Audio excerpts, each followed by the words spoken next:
alright ከእንግዲህ አትሸወዱም በእነዚህ አይነት ጥያቄዎች alright do እና doesn't መቼ እንጠቀማለን የሚለው እንመልከት we use do የምንጠቀመው when our subjects are do የምንጠቀመው ማማ ሲሆን ነው I we you እና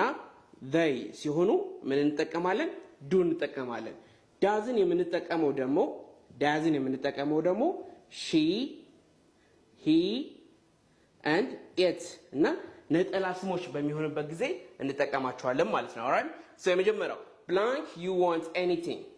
you ስለዚህ you ከሆነ ደግሞ ምን እንደምንጠቀመው do you want anything how blank he know her